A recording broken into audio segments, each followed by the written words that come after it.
पिछले क्लास में हम लोग फिनॉल के रासायनिक अभिक्रिया के बारे में देख रहे थे, जिसमें ए नंबर में हम लोग 6 अभिक्रिया देखे थे। तो उसी प्रकार से आज हम लोग इसका बी पार्ट स्टार्ट करने वाले हैं। बी नंबर दे के हेडिंग डालना है बेंजीन केंद्रक की प्रतिस्थापन। बेंजीन केंद्रक की प्रतिस्थापन अभिक्रिया है।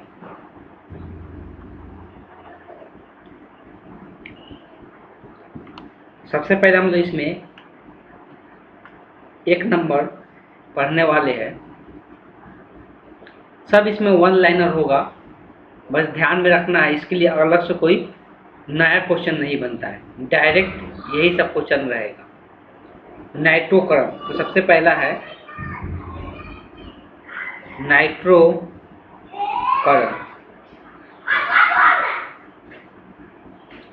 नाइट्रोकरण में हम लोग दो प्रकार की अभिक्रियाएं देखेंगे, जिसमें सबसे पहले ये एक नंबर में है। नाइट्रोकरण में दो प्रकार की अभिक्रियाएं देखेंगे। हमको पता है जब बेंजीन में OH समूह जुड़ता है तो यही फिनॉल होता है। इसको हम लोग नाइट्रोकरण कराना मतलब NO2 जोड़ना है, या NO2 जोड़ना है। इसका अभिक्रिया HNO3 के साथ कराते हैं। तब इससे जो उत्पाद बनता है, तो दो प्रकार के उत्पाद देखने को मिलता है। जब इसका उत्पाद बनता है, ये एक नहीं बनता है, इसका दो दो उत्पाद देखने को मिलता है। ये जो NO2 समूह है, तो उसी को हम लोग नाइट्रोकरण कहते हैं। NO2 जो समूह है, इसके ऑर्थो पे पोजीशन पे जुड़ेगा। ऑर्थो पोजीशन बता चुके हैं कि इसके बगल वाला जो पोजीशन होता है उसको हम लोग ऑर्थो कहते थे। ये ऑर्थो है, और प्लस में H2O का निर्माण होता है। प्लस में H2O का निर्माण होता है, और इसका एक और यौगिक का निर्माण होता है, जिसमें पैरा पोजीशन पे जुड़ता है। ये दोनों पोजीशन पे जुड़ सकता है, ऑर्थो या पैरा पोजीशन पे। इसमें प्लस H2O का निर्माण होगा। इसको हम लोग नाम बोलते हैं ओ नाइट्रोफिनॉल। इसको हम लोग क्या कहेंगे, इसलिए O का मतलब हो गया ऑर्थो। इसको हम ऐसे भी लिखते O नाइट्रोफिनॉल। इसको हम लोग कहेंगे पी नाइट्रोफिनॉल। पी इसलिए पैरा पर जुड़ा हुआ है, पी नाइट्रोफिनॉल इसको बोलेंगे। इस तरह से ये दो दो उत्पाद के रूप में हम लोग को देखने को मिलेगा। इसमें हम लोग बात करते हैं, थोड़ा सा इसके बारे में थोड़ा जान लेते हैं कि ऑर्थो और पैरा पे जो बनता है, भाप श्वसन की विधि द्वारा पृथक किया जा सकता है। ऑर्थो वाले अंतर आणविक H बंधन होने से यह भाप द्वारा वाष्पित हो जाता है। अब देखो, इसमें ऐसा कोई याद रखने, ये दोनों बनता है, इस बात को ध्यान में रखना है।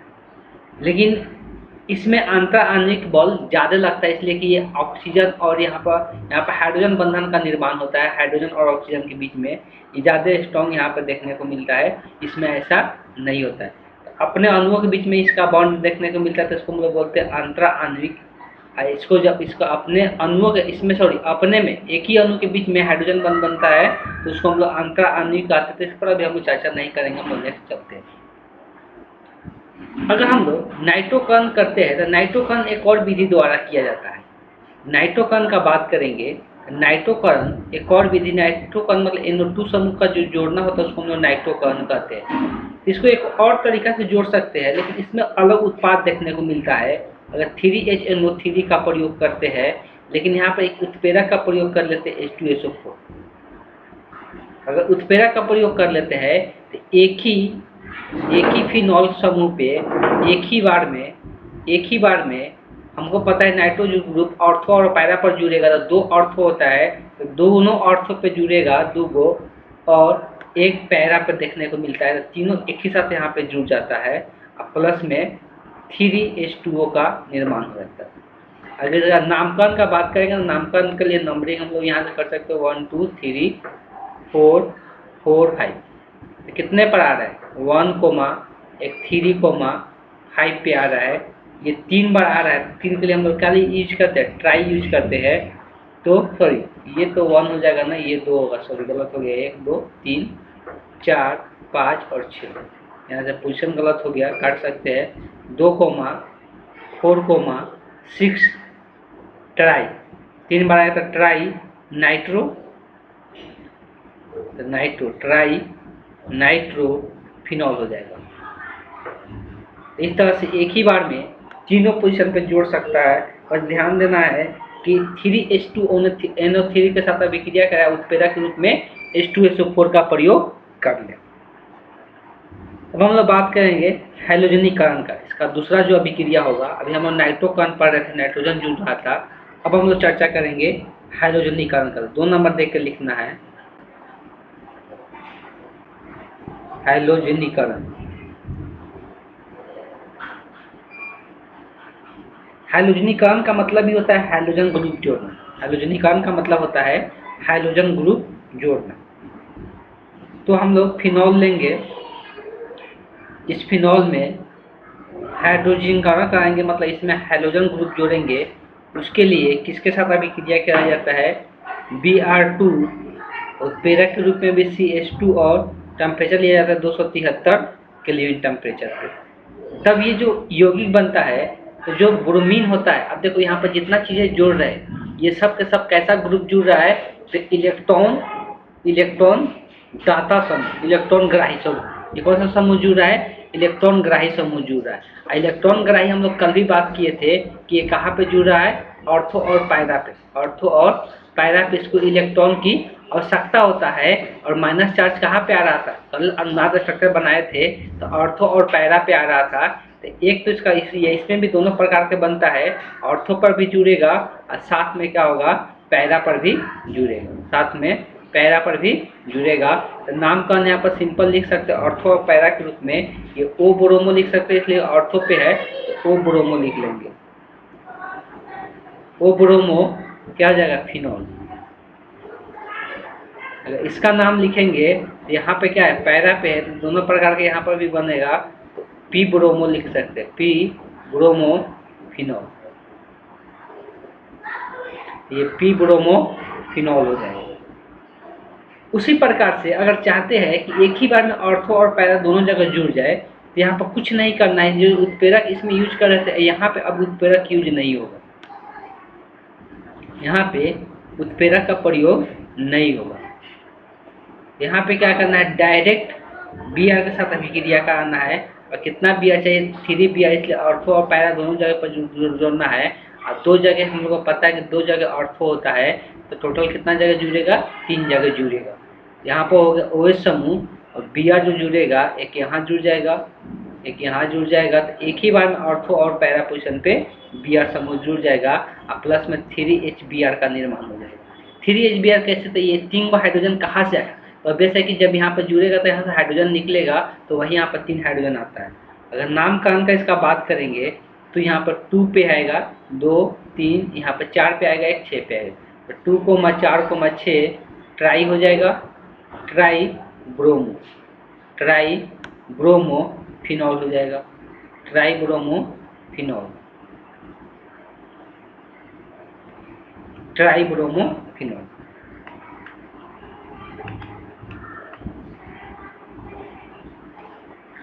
चलिए, तो आगे हम लोग हाइड्रोजनीकरण देख रहे थे, अब सल्फोनीकरण देखेंगे। अगला होगा 3 नंबर, सल्फोनीकरण। टोटल 10 है, 10 आज हम लोग पूरा कंप्लीट कर लेंगे इसको। तो सल्फोनीकरण,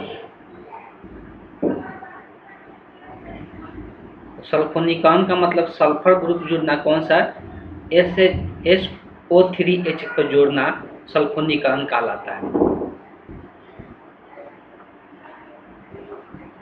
ये हो गया फिनॉल। फिनॉल का अभिक्रिया किसके साथ, H2SO4 के साथ कराया जाता है।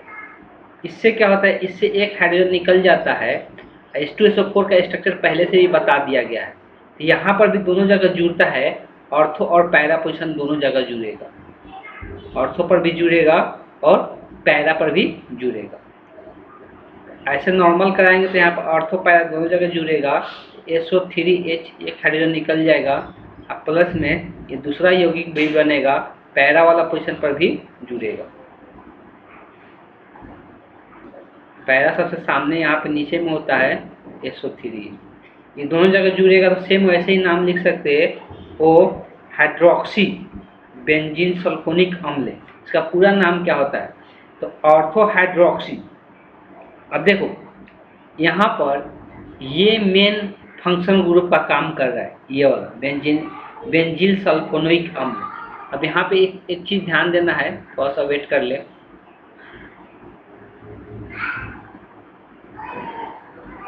नाम लिखने के पहले थोड़ा सा यहाँ पे हम दिखा देना चाहते हैं।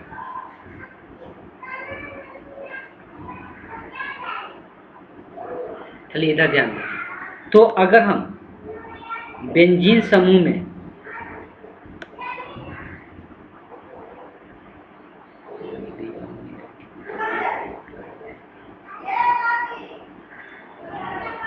ये अगर बेंजीन समूह है, इस बेंजीन समूह में SO3H जोड़ देते हैं, तो इसका नाम क्या होता है? बेंजीन सल्फ्यूनिक अम्ल बोलते हैं इसको। इसको हम लोग क्या कहते हैं? तो बेंजीन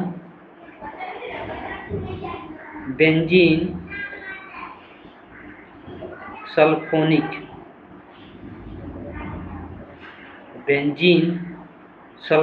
अम्ल कहते हैं।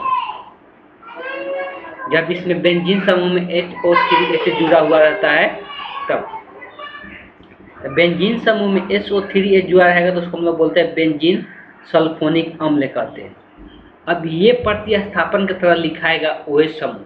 OH समूह प्रतिस्थापन की तरह लिखाते हैं तो उसको हाइड्रोक्सी कहते हैं। क्या कहते हैं? हाइड्रोक्सी कहते हैं। और इसके तुलना में SO3H के तुलना में ये ऑर्थो पे है, और ये SO3H की तुलना में यहाँ पर पैरा पे है। यहाँ पे ऑर्थो पे क्या लिखाएगा? हाइड्रोक्सी लिखाएगा। तो O हाइड्रोक्सी लिखेंगे, O हाइड्रोक्सी।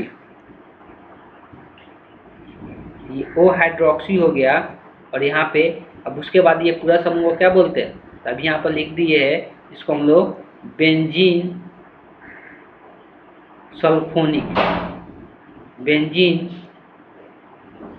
सल्फोनिक अम्ल के नाम से जानते थे। इसका पूरा ये नाम हो गया। वैसे यहाँ पर सेम सिर्फ नाम सेम ही होगा, यहाँ पर पैरा पोजिशन हो जाएगा तो P हाइड्रोक्सी हो जाएगा।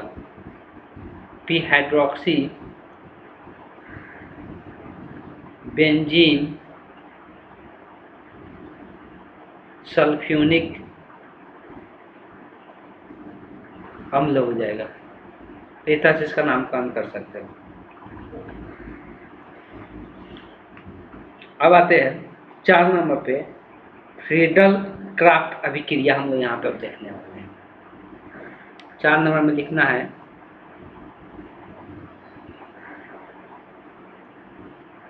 फ्रीडल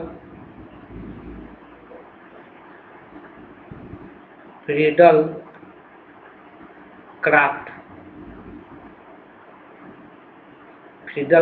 अभिक्रिया।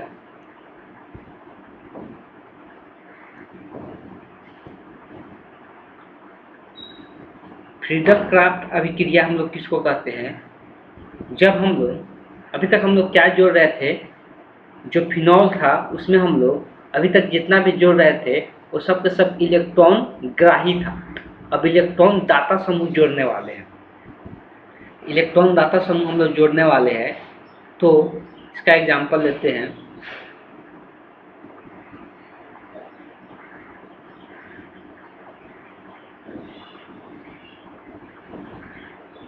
ये फिनॉल हो गया।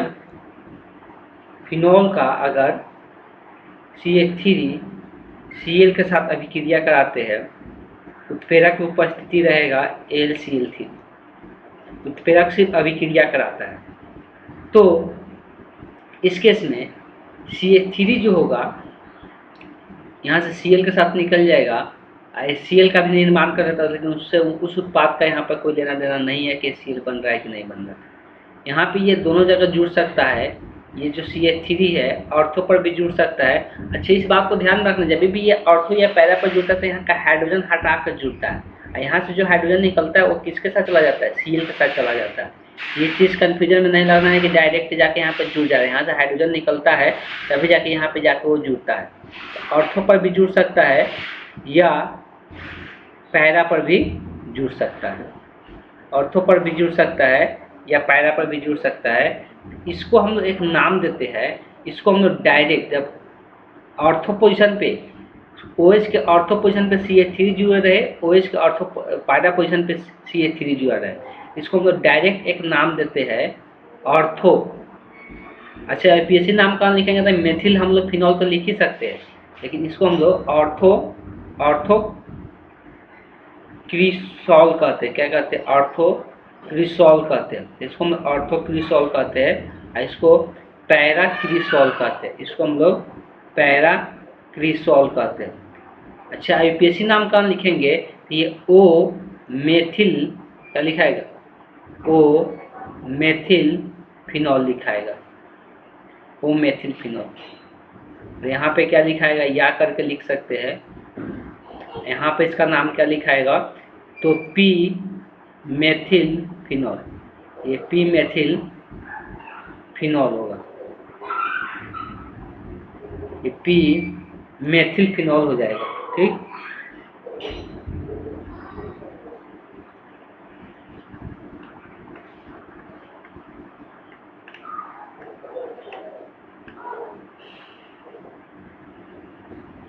चलिए 5 नंबर अभिक्रिया पे आते हैं। 5 नंबर कोल्बे अभिक्रिया पढ़ना है। ये सब नाम से अभिक्रिया है, इसलिए सब अभिक्रिया इंपॉर्टेंट हो जाता है। कोल्बे अभिक्रिया, जितना भी नाम से अभिक्रिया आएगा ध्यान में रखना कि वो सब अभिक्रिया इंपॉर्टेंट हो जाता है, बहुत बार पूछा भी जाता है। कोल्बे अभिक्रिया में क्या होता है उसको हम लोग यहाँ पे देखने वाले हैं। ये 5 नंबर है। ये रहा फिनॉल। इस फिनॉल का अभिक्रिया सबसे पहले NOOH के साथ कराया जाता है, सोडियम हाइड्रोक्साइड के साथ इसका अभिक्रिया कराया जाता है। तो इसका अभिक्रिया हम लोग पहले भी देख चुके थे। यहाँ से फिनॉल समूह हट जाता है, ON जुड़ जाता है, ये हम लोग पहले भी देखे थे। अगर हम इसको क्या करते हैं, कार्बन डाइऑक्साइड के साथ अभिक्रिया करा देते हैं, कुछ उत्प्रेरक उपस्थित, उत्प्रेरक के रूप में बताया जाता है 393 से लेके 413 केल्विन अगर टेम्परेचर दे देते हैं और प्रेशर का बात करते हैं तो 1.5 ATM प्रेशर देते हैं। तो इस केस में क्या बन जाता है उसको ध्यान में रखना है। यहाँ पर तो OH समूह रहेगा, लेकिन यहाँ पे COON जुड़ जाता है, COON जुड़ जाता है। फिर इसका अभिक्रिया किसके साथ? टोनू HCl के साथ कराते हैं। तब यहाँ से Na निकल के H जुड़ जाता है, मतलब कार्बोक्सिलिक वाला समूह जुड़ जाता है। Na वहाँ से निकल जाएगा और कार्बोक्सिलिक वाला समूह जुड़ जाता है। तो यहाँ पर आ गया OH और यहाँ पर आ जाएगा COH हो जाएगा। ये यौगिक का निर्माण होता है और इस यौगिक को हम लोग नाम देते हैं। इस यौगिक को बोलते हैं सैलिसिलिक अम्ल। इसको हम लोग कहते हैं सैलिसिलिक अम्ल। सैलिसिलिक अम्ल, ठीक। तो ये 3-4 स्टेप में ये अभिक्रिया करके बना रहा है, बस इस चीज को ध्यान में रखना है। आगे आते हैं हम लोग। आगे है रीमर टीमैन अभिक्रिया। तो 6 नंबर देख के लिखना है। रीमर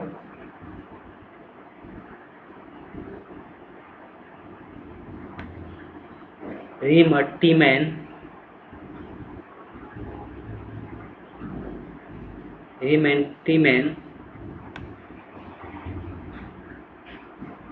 अभिक्रिया।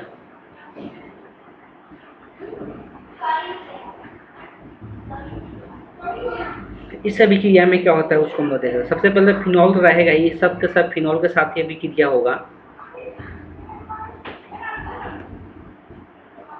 ये हो गया फिनॉल। इस फिनॉल का अभिक्रिया CHCl3, मतलब एक कार्बन से एक हाइड्रोजन और 3 क्लोरीन जुड़ा हुआ है, अब प्लस में 3 अणु NOH भी रहेगा। तब इससे क्या बनता है, एल्डिहाइड समूह जुड़ता है इस पे एल्डिहाइड समूह जुड़ेगा ऑर्थो पे। इसके ऑर्थो पे एल्डिहाइड समूह जुड़े, एल्डिहाइड समूह CHO से दिखाते हैं, C डबल बॉन्ड OH से भी दिखाते हैं, सेम ही चीज़ होता है। इसको हम लोग बोलते हैं सैलिसिल एल्डिहाइड। इसको हम लोग नाम देते हैं सैलिसिल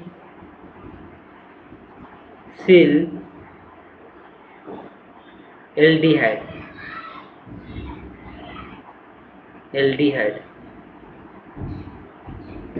सैलिसिल एल्डिहाइड प्लस में कुछ और भी यौगिक का निर्माण होता है, लेकिन मेन यही यौगिक ध्यान में रखना है।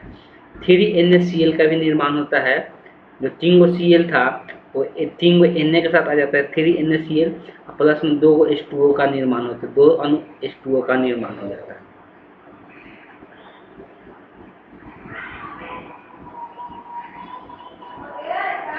युग्मन अभिक्रिया का बात कर रहे थे 7 नंबर।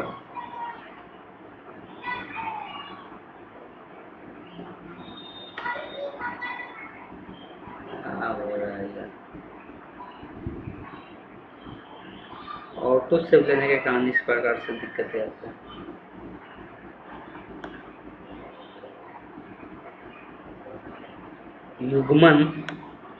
युग्मन का मतलब होता है जुटना। युग्मन अभिक्रिया के बारे में बात करेंगे।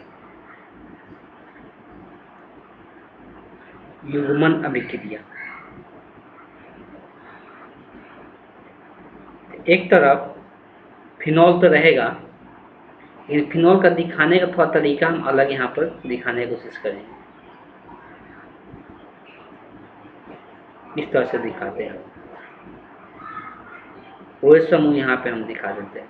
हमको पता है कि इसके हर एक कार्बन पे एक एक हाइड्रोजन रहता है, इसके हाइड्रोजन को हम यहाँ पे दिखा देते हैं। दूसरे ओर एक और यौगिक लेने वाले हैं,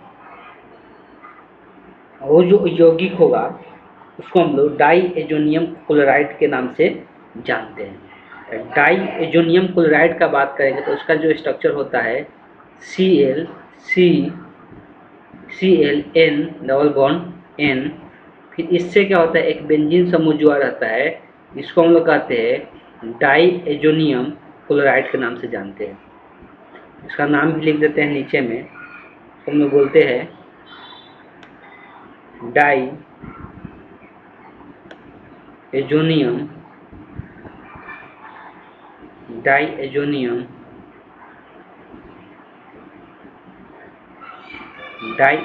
क्लोराइड कहते हैं।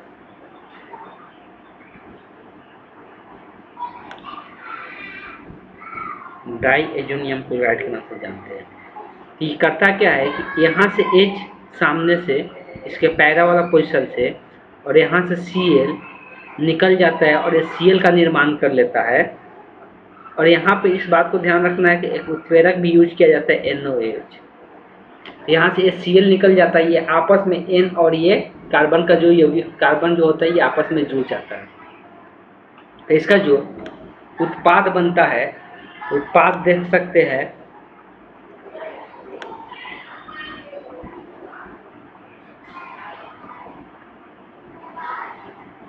यहाँ पर OH समूह जुड़ा रहेगा, इसके साथ यहाँ N जुड़ जाता है, डबल बॉन्ड N, और फिर N से ये बेंजीन समूह जुड़ा हुआ रहेगा।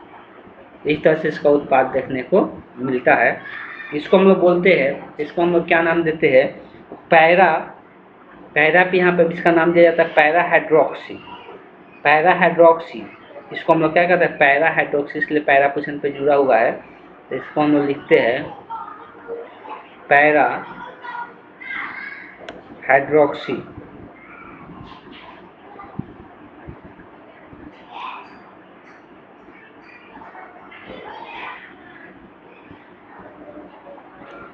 पैरा हाइड्रोक्सी, इसका नाम हो गया पैरा हाइड्रोक्सी, पैरा पोजीशन पे है। और बाकी का जो नाम होता है उसको हम लोग बोलते हैं एजो बेंजीन। उसको हम लोग क्या कहते हैं, एजो बेंजीन के नाम से जानते हैं। बाकी का जो ये नाम होगा उसको हम लोग एजो बेंजीन के नाम से जानते हैं। इसी को हम लोग युग्मन अभिक्रिया बोलते हैं। इस प्रकार की और भी अभिक्रियाएं होता है, लेकिन वो सब ज़्यादा कुछ इंपॉर्टेंट नहीं है, तो उसको हम स्किप करते चलिए आगे चलते हैं। आगे एक और अभिक्रिया दिया है, वो भी कुछ खास इंपॉर्टेंट नहीं है। हम लोग डायरेक्ट जो अगला अभिक्रिया है उसको बोला जा रहा है, तो हम लोग बोल रहे हैं लिबरेमैन अभिक्रिया। लिबरमैन अभिक्रिया, ये लिबरेमैन अभिक्रिया हम लोग बोलेंगे। तो लिबरेमैन अभिक्रिया क्या होता है? ये बहुत सारे स्टेपों में ये अभिक्रिया घटित होता है। ये जो अभिक्रिया होता है बहुत सारे स्टेप में घटित होता है, कभी भी इस प्रकार का अभिक्रिया पूछा नहीं जाता है, इसलिए इसको भी हम स्किप कर रहे हैं। लास्ट में हम लोग पढ़ेंगे ऑक्सीकरण अभिक्रिया। लास्ट हम लोग जो पढ़ेंगे इसमें ऑक्सीकरण अभिक्रिया के बारे में चर्चा कर लेते हैं। तो ये 7 हुआ था, 8 नंबर लिखना है ऑक्सीकरण। जब हम लोग ऑक्सीकरण कराते हैं फिनॉल का तब क्या होता है? जब हम लोग ऑक्सीकरण कराएंगे फिनॉल का तब क्या होगा?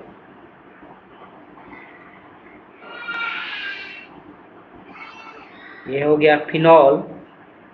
इस फिनॉल का ऑक्सीकरण एजेंट कौन यूज करेंगे? तो K2Cr2O7 यूज करेंगे। ऑक्सीकरण के रूप में K2Cr2O7 प्रयोग करेंगे H2SO4 की उपस्थिति में। तब जो ये यौगिक बनता है ये बेंजीन की तरफ नहीं रहेगा, यहाँ पे डबल बॉन्ड और यहाँ पे डबल बॉन्ड और C डबल बॉन्ड वो यहाँ पे जुड़ जाएगा, C डबल बॉन्ड वो यहाँ पे जुड़ जाएगा। इसको हम लोग बोलते हैं बेंजोक्विनोन। इसका नाम हम लोग देते हैं बेंजोक्विनोन। इसको हम लोग बेंजोक्विनोन कहते हैं। इस तरह से हम लोग का पूरा ये कंप्लीट होता है फिनॉल पार्ट। तो इसमें हम लोग अल्कोहल, दूसरा हम लोग फिनॉल पढ़ चुके हैं। अब इसका एक लास्ट पार्ट रह जा रहा है, जो कि लास्ट पार्ट हम लोग पढ़ना है ईथर के बारे में। तो फिर से जब ईथर स्टार्ट करेंगे तो नामकरण तो सबका पढ़ चुके हैं हम लोग। ईथर का हम लोग क्या यूज करेंगे? तो ईथर बनाने की विधि पढ़ेंगे। ईथर बनाने की विधि पढ़ने के बाद हम लोग चर्चा कर लेंगे ईथर का भौतिक गुणधर्म और फिर ईथर का रासायनिक गुणधर्म। उसके बाद ये चैप्टर क्या हो जाएगा? कंप्लीट हो जाएगा। तो मे भी ये जो चैप्टर है हो सकता है 2 क्लास और लगे और ये चैप्टर कंप्लीट हो जाएगा। उसके बाद हम लोग फिजिक्स का चैप्टर स्टार्ट करेंगे। आज के क्लास को हम यहीं पे एंड करते हैं। और किसी प्रकार कुछ भी डाउट है तो आप लोग कमेंट बॉक्स में लिख सकते हैं। ठीक, तो आज के क्लास को हम यहीं पे एंड करते हैं।